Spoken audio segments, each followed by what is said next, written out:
यह जरूर नहीं कि हर किडनी पेशेंट को पाचन की दिक्कत हो ही। किडनी और डाइजेशन के बीच का क्या कनेक्शन है? किडनी कमजोर तो क्या खाना पचता नहीं है, लेकिन किडनी सिर्फ यहीं तक सीमित नहीं है।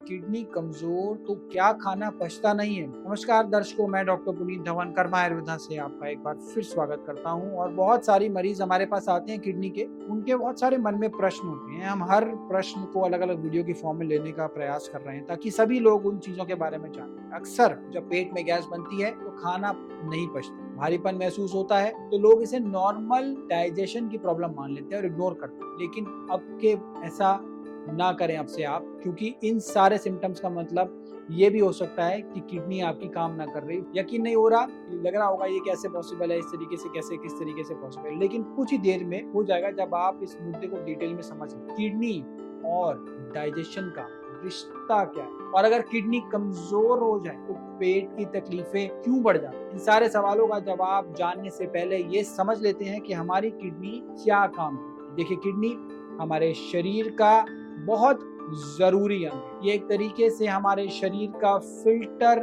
प्लांट है जो खून को साफ करता है, एक्स्ट्रा पानी और जहरीले तत्वों को यानी कि टॉक्सिन्स को पेशाब के जरिए बाहर निकालता है। लेकिन किडनी सिर्फ यहीं तक सीमित नहीं है, ये शरीर में खून की मात्रा, मिनरल्स जैसे सोडियम, पोटेशियम, फॉस्फेट को बैलेंस करता है और ब्लड प्रेशर को कंट्रोल करता है। इसके अलावा हड्डियों को मजबूत बनाए रखने और खून बनाने में भी इसका महत्वपूर्ण रोल है। इसीलिए जब किडनी खराब होती है तो पूरे शरीर का बैलेंस बिगड़ जाता है। अब बात करते हैं कि हमारी किडनी और डाइजेशन के बीच का क्या कनेक्शन है। दरअसल सीधे तौर पर इसका कनेक्शन नहीं है, लेकिन इनडायरेक्ट कनेक्शन बहुत गहरा। किडनी जब कमजोर होती है तो शरीर में बहुत से बदलाव आते हैं जो पाचन पर बुरा असर डालते हैं। इन साइड इफेक्ट्स को एक एक कर समझते हैं। सबसे पहला है जहरीले तत्व यानी टॉक्सिन्स की जमावट। किडनी कमजोर हो जाती है तो वह खून को ठीक से साफ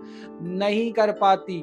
नतीजा, शरीर में यूरिया, क्रेटनाइन जैसे टॉक्सिन जमा होने लगते हैं। ये टॉक्सिन्स पाचन तंत्र को भी प्रभावित करते हैं। मरीज को भूख नहीं लगती, जी मचलाता है और खाना खाने के बाद भारीपन महसूस होता है। दूसरा है इलेक्ट्रोलाइट का बैलेंस बिगड़ जाना। किडनी शरीर में इलेक्ट्रोलाइट्स जैसे पोटेशियम, सोडियम का बैलेंस बनाए रखती है। जब ये संतुलन बिगड़ता है तो मसल्स में वीकनेस आती है, हार्ट बीट जो होती है ना वो एक इरेगुलर सी हो जाती है, ऐंठन होती है शरीर में, नौजिया होता है, वॉमिटिंग जैसी सेंसेशन बनी रहती है, कब्ज भी हो सकता है और डायरिया भी। किसी में कोई सिम्टम, किसी में कोई सिम्टम आता है। मेटाबॉलिज्म की रफ्तार तीसरा है तो है वो धीमी हो। किडनी कमजोर हो जाए तो मेटाबॉलिज्म यानी शरीर की ऊर्जा बनाने की प्रक्रिया जो है वो धीमी हो जाती है। इससे जो क्या होता है, इससे खाना देर में पचता है और अक्सर मरीज का पेट जो है वो भारी रहने की शिकायत रहती है। चौथा क्या है, दवाइयों का असर।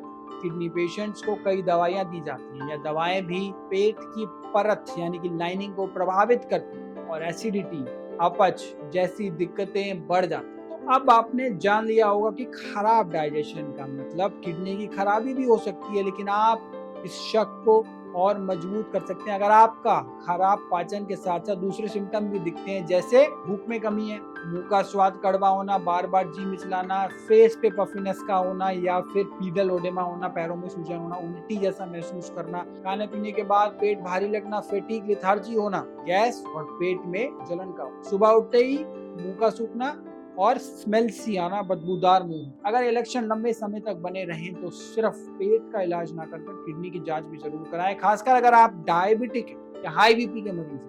अब सवाल यह उठता है कि किडनी की बीमारी में डाइजेस्टिव सिस्टम पूरी तरह खराब हो जाता है, तो जवाब है नहीं। यह जरूर नहीं कि हर किडनी पेशेंट को पाचन की दिक्कत हो ही, लेकिन जैसे जैसे किडनी की बीमारी बढ़ती है वैसे वैसे डाइजेस्टिव सिस्टम पर असर बढ़ता है। सीकेडी स्टेज 3 के बाद मरीजों को अक्सर कब्ज का होना, भूख ना लगना, डायरिया होना, वॉमिटिंग होना, मेटालिक टेस्ट का मुंह में बने रहना, ये सारी शिकायतें आती हैं। ऐसे ही डायलिसिस पर पहुंचे मरीज को अक्सर क्या होता है, इंडाइजेशन होती है, रिफ्लेक्स होती है, उसे उल्टी और कब्ज जैसी दिक्कत होने लगती है। ये लक्षण उन्हें बहुत कमजोर तक बना सकते हैं। तो ऐसे में क्या करें कि किडनी कमजोर हो और खाना नहीं पचता हो? तो देखिए, अगर यह दिक्कत हो तो आप घबराएं नहीं। सही खान पान, लाइफस्टाइल और डॉक्टर की सलाह से इस समस्या को कंट्रोल किया जा सकता है। इसके लिए आपको कुछ खास बातों का ध्यान रखना है, जिसमें सबसे पहले है हल्का और आसानी से पचने वाला खाना, जैसे खिचड़ी, दलिया, उबली सब्जियां।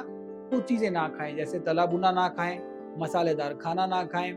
इसके अलावा ध्यान रखें, एक साथ खाने के बजाय छोटे छोटे हिस्सों में आप दिन में खाना, पोर्शन साइज को कंट्रोल करें। अदरक, सौंफ, जीरा लें, क्योंकि यह डाइजेशन में बहुत हेल्पफुल है। अदरक का छोटा सा टुकड़ा चबाना या सौंफ जीरे का पानी पीना जो है वो पाचन को बेहतर करता है। तीसरा है, डॉक्टर द्वारा सुझाया गया किडनी डाइट ही अपनाएं, जिसमें प्रोटीन, सोडियम, पोटेशियम की मात्रा को लिमिट करा जा सके। नेक्स्ट है, भरपूर आराम करें और स्ट्रेस से दूर रहें। योग, ध्यान, सुबह शाम टहलना बेनिफिशियल होता है। याद रखें, अगर आपको कुछ समस्याएं लगातार हो रही हो, जैसे भूख बिल्कुल ना लगना, उल्टी होना, बार बार गैस बनना, हर भोजन के बाद पेट में जलन होना, भारीपन होना, वजन लगातार गिरना, सिर्फ गैस या एसिडिटी की दवा लेने के बजाय अपना केएफटी की जांच भी जरूर करा लें। समस्या है तो समाधान भी है, बस थोड़ा अलर्ट रहें और सही समय पर बीमारी का पता लगाया जा सके तो इजी हो। याद रखिए, किडनी की बीमारी धीरे धीरे बढ़ती है, इसलिए अगर समय रहते पकड़ में आ जाए तो इसे काबू में लाया जा सकता है। आशा करता हूं कि इस वीडियो में मिली जानकारी आपको जरूर काम आए। किडनी की बीमारी और खराब डाइजेशन पर आपका कोई सवाल हो तो कमेंट बॉक्स में लिख सकते हैं। यही सही समय पर अगर इलाज करा लें तो आप स्वास्थ्य जो है जल्दी अपना सही कर सकते हैं और स्वस्थ रहिए, मस्त रहिए।